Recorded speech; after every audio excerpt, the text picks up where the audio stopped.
The day I found out my own mother had been lying to my face for 11 months straight, I was standing in the break room at work, holding a cup of coffee that had already gone cold, staring at a text message that made my stomach drop straight through the floor. She'd sent it at 7:43 in the morning, before I'd even had a chance to brush my teeth. Honey, your sister really needs help with her security deposit. You know how tight things are for her right now. We're all counting on you. I've been hearing some version of that sentence since I was 22 years old. My name is Sloan. I'm 31. I work as a financial analyst at a mid-sized consulting firm in Charlotte, North Carolina, and for the better part of my adult life, I was the person my family called when they needed money. Not the person they called when they needed money. Not the person they called when they wanted to celebrate something. Not the person they called just to talk. The person they called when rent was due and the account was empty and someone needed a miracle before Friday. I want to be fair here, because that's the kind of person I've always tried to be. My family isn't evil. They're not cartoon villains. They're just people who got used to a certain arrangement and stopped questioning whether it was actually fair. My sister, I'll just call her my sister, is 2 years younger than me. She's lived in 4 different apartments in the last 6 years, and I have helped with the security deposit on 3 of them. My mom has a way of framing these requests that makes it nearly impossible to say no.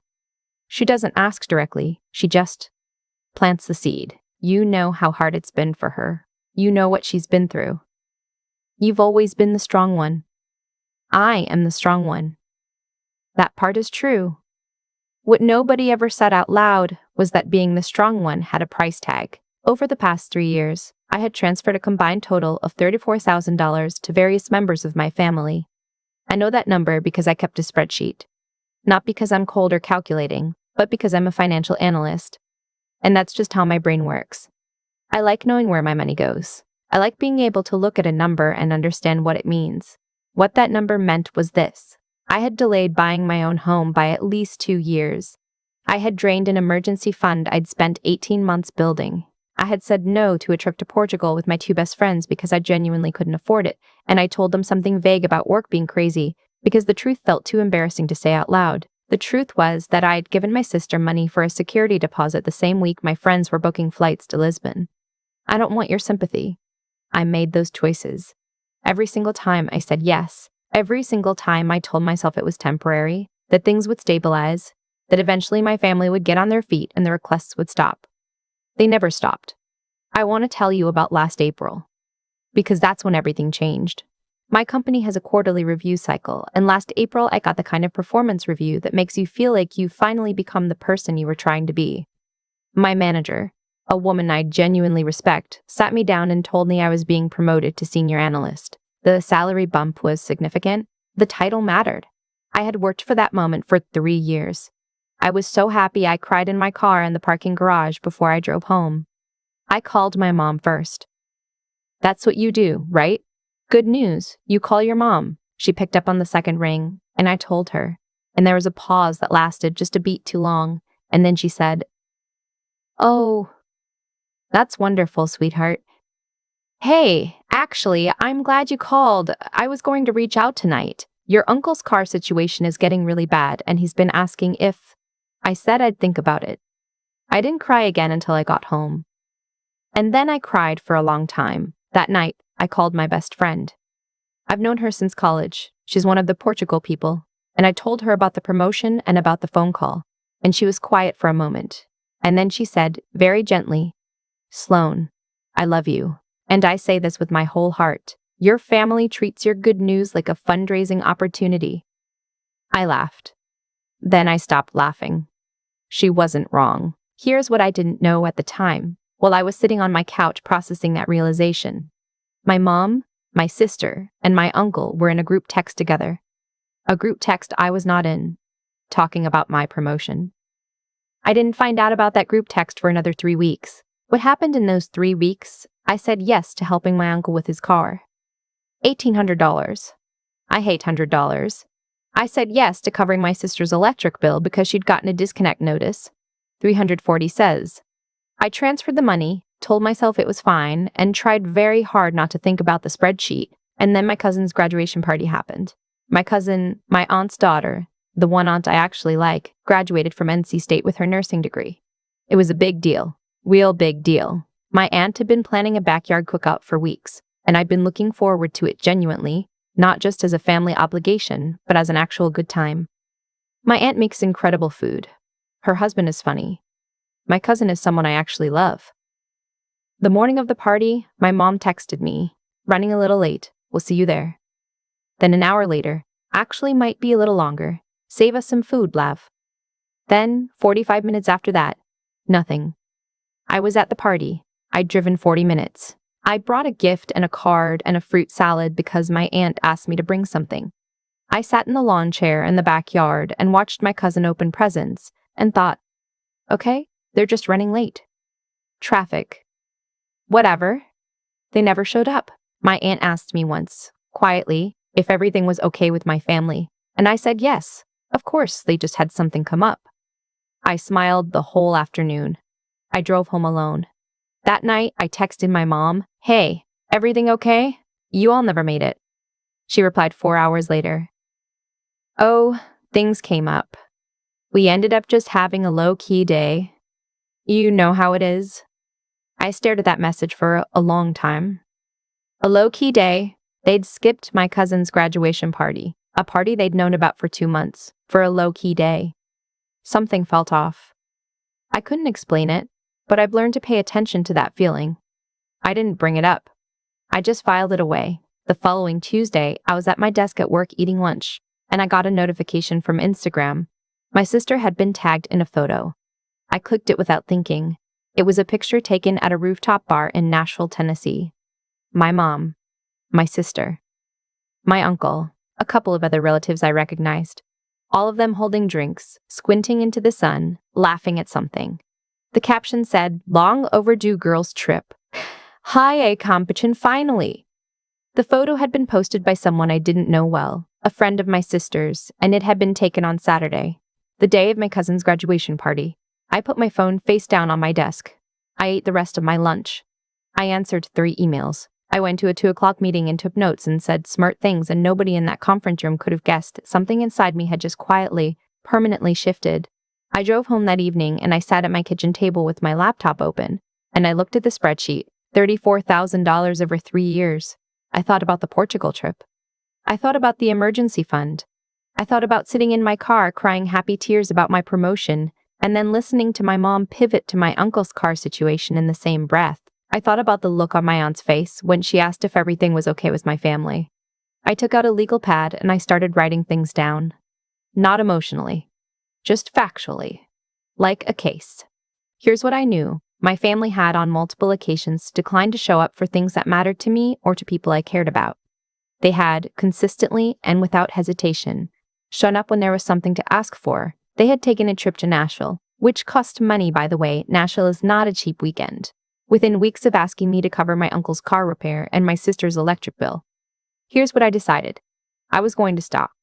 Not dramatically. Not with a big confrontation. I was just going to stop. I called my best friend that night and told her everything, and she didn't say I told you so, which is one of the reasons I've kept her around for 9 years. She just listened, and then she said, "What do you need from me right now?" I said. "I need you to help me not second-guess this." She said, "Done." The next morning, my mom texted me again. "Hey honey, your sister's lease is up in August and she's looking at a new place. Landlord wants first, last, and security. Would you be able to help out at all?" I read it twice. Then I typed, "I'm not going to be able to help with that. Hope she finds something great." I hit send before I could talk myself out of it. My mom called me 11 minutes later. I let it go to voicemail. Her voicemail was 4 minutes long. I know because I checked the timestamp. I didn't listen to it until the next day, and when I did, it followed a very predictable structure. First, gentle confusion. "I'm not sure I understand your text." Then soft guilt. "Your sister really needs someone in her corner right now." Then the pivot to my identity as the family helper. "You've always been so good about this. I don't know what's gotten into you." I texted back, "I heard your voicemail. I love you, but I can't help financially right now. I hope you understand." She did not respond for 2 days. When she did respond, it was a long message that I'm not going to quote, because it belongs to her, not to me, but the general shape of it was, I was being selfish. I had changed. The family needed me. Didn't I understand what it meant to take care of your people? I read it standing in my kitchen, and I felt something I hadn't expected to feel. Calm, not numb, not detached, just calm, like some pressure that had been building for years had finally found a release valve. I wrote back one sentence. I do understand what it means to take care of people. I'm learning to include myself in that. My sister texted me the next day. Hers was shorter and angrier. She wanted to know who I thought I was. She wanted to know if I thought I was better than everyone else just because I had a good job. She said I'd always looked down on the family. I didn't respond to that one. My uncle called me twice. I let both calls go. For about 10 days, it was very quiet. And then something happened that I genuinely had not expected. My mom sent me a text that said, I think we should talk. In person. Are you free this weekend? I said yes. I drove to her house on a Saturday morning. She'd made coffee. She'd bought the kind of creamer I like, which she knows because she's my mom, and moms remember things like that. And for a second, sitting at her kitchen table, I felt the old pull, the thing that makes you want to smooth everything over and go back to the way things were. Because the way things were was at least familiar. But then I remembered Nashville. I remembered the graduation party. I remembered the 4-minute voicemail. I let her talk first. She said she'd been doing a lot of thinking. She said she hadn't realized how much weight I'd been carrying. She said she didn't want to lose her relationship with me over money. I told her I appreciated that. I meant it.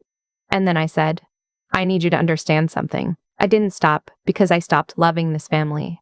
I stopped because I was disappearing. Every time something good happened to me, it became a conversation about someone else's needs. I couldn't afford to keep doing that. Not just financially. She was quiet for a moment. Then she said, I didn't know it felt that way. I said, I know. I should have said something sooner. That's on me too. We didn't fix everything that morning. I want to be clear about that, because I think a lot of these stories end with some grand reconciliation and a hug and everything is healed. And that's not what happened. What happened is that we had a real conversation for maybe the first time in years. We said some true things. We sat with some uncomfortable silence. We drank the coffee. My sister and I didn't speak for almost 2 months. When she did reach out, it was brief. A birthday text. Then later a question about something unrelated. And I replied normally, without warmth or coldness. Just normally. We're still in that in-between space. I don't know what it becomes. I'm okay not knowing right now. My uncle, I have not spoken to. That one, I'm still working through. Here's what I can tell you about the months since then. I reopened my savings account for the house fund, the one I drained twice. I set up an automatic transfer the same day I had that conversation with my mom, and I haven't touched it since. In September, I booked a trip. Not Portugal. That timing didn't work out. But I went to Colorado with my best friend for 5 days. We hiked. We ate at a restaurant that had a 2-week reservation wait, and it was worth every minute of the wait. I have a photo from the top of a trail that I look at sometimes when I need to remind myself what it feels like to choose yourself. I've been in therapy since May. I want to say that clearly because I think there's still weirdness around admitting that, and I don't think there should be. My therapist is the one who helped me understand that what I was doing with my family wasn't really generosity in the pure sense. It was something closer to appeasement. I was buying peace and calling it love. Those aren't the same thing. She also helped me understand something about the anger I'd been carrying without knowing I was carrying it. I wasn't angry at my family for being who they are. I was angry at myself for not being honest sooner. That's a harder thing to sit with, but it's more useful. Here's the thing I want to say to whoever's watching this, especially if any part of this story felt familiar. There is a version of family loyalty that asks you to make yourself smaller so everyone else can stay comfortable, and it comes dressed up as love, which is why it's so hard to recognize. It sounds like we're counting on you. And you've always been so good about this, and you know how much they're struggling. You can love people and still say no. You can love people and still keep your own money. You can love people and still show up for yourself. I spent a long time thinking that the size of my love was measured by how much I was willing to give up. I know now that's not true. Love isn't a subtraction problem. The spreadsheet is still on my laptop. I haven't deleted it. Not because I'm holding on to the resentment. I'm genuinely not. But because I think it's important to have a clear-eyed record of certain things. Numbers don't lie the way emotions can. Numbers don't soften or revise themselves. They just sit there and tell you the truth. $34,000. 3 years. One trip to Colorado that I pay for entirely myself. That's where I am. That's the whole story. Or at least the part of it I know how to tell right now. My cousin, the one who graduated from nursing school. She and I had dinner last month, just the two of us, at a Thai place near her apartment. We talked for 3 hours. She knew some of what had happened, not all of it, and she didn't push for details. She just said, at some point near the end of the meal, "I'm glad you were at the party. It mattered that you were there." I said, "I wouldn't have missed it." And I meant that in more ways than one. I've thought a lot about cause and effect since all of this happened, not in a dramatic way, just quietly, the way you do when you're sitting with something that finally makes sense after years of being confused by it. Here's what I've come to understand. The dynamic I had with my family didn't appear out of nowhere. I built it. Not intentionally, not maliciously, but I built it just the same. Every time I said yes when I wanted to say no, I was teaching people what I was available for. Every time I transferred money and didn't say how I actually felt, I was confirming that the arrangement was working fine. I was a willing participant in something that was slowly costing me everything, and I kept showing up and paying the fee. That's not a comfortable thing to admit. It would be easier to cast myself as someone things just happened to. But I've never been someone who lies to herself for very long. And the truth is that I had choices at every step. I just kept making the same one. What changed wasn't my family. People don't change because you're exhausted. They change, if they change at all, because the conditions around them shift. What changed was me. And specifically, what changed was my willingness to keep absorbing the cost of everyone else's comfort. There's a kind of intelligence that has nothing to do with grades or job titles, or how well you can build a spreadsheet. It's the intelligence of knowing your own worth clearly enough that you stop negotiating against yourself. I didn't have that for a long time. I thought being smart meant being capable, and being capable meant being available, and being available meant saying yes. That chain of logic sounds reasonable until you follow it all the way to the end and find yourself sitting alone at a graduation party you drove 40 minutes to attend, covering for people who were taking a girls' trip you didn't know about. That's when intelligence becomes something real, when it stops being about what you can do and starts being about what you're willing to stop doing. The thing about integrity, actual integrity, not the word people put on motivational posters, is that it requires consistency between what you believe and how you act. For years, I believed I deserved to be treated with basic consideration by the people who loved me, and then I acted in ways that made it easy for them not to. That gap between belief and behavior is where the damage lives. Closing it is the whole work. I'm not fully there. I want to be honest about that. There are still days when my sister doesn't text back and I feel something that is probably grief dressed up as resentment. There are still moments when I wonder if I drew the line in the wrong place or at the wrong time. Doubt doesn't mean you made the wrong call. It just means you're paying attention. What I know for certain is this. I have more in my savings account right now than I have had at any point in my adult life. I went to Colorado. I sat at the top of a trail and looked out at something genuinely beautiful, and the only person I had to thank for being there was myself. That's not a small thing. That's actually the whole thing. The effort it took to get here wasn't dramatic. It was just consistent. One no at a time. One boundary held. One voicemail left unanswered and one honest sentence sent in return. That kind of steady, quiet persistence is harder than it looks from the outside, but it compounds the same way that $34,000 did. Slowly, then all at once. I don't know what the next chapter looks like with my family. I'm leaving that open. But I know what it looks like for me, and for the first time in a long time. That feels like enough.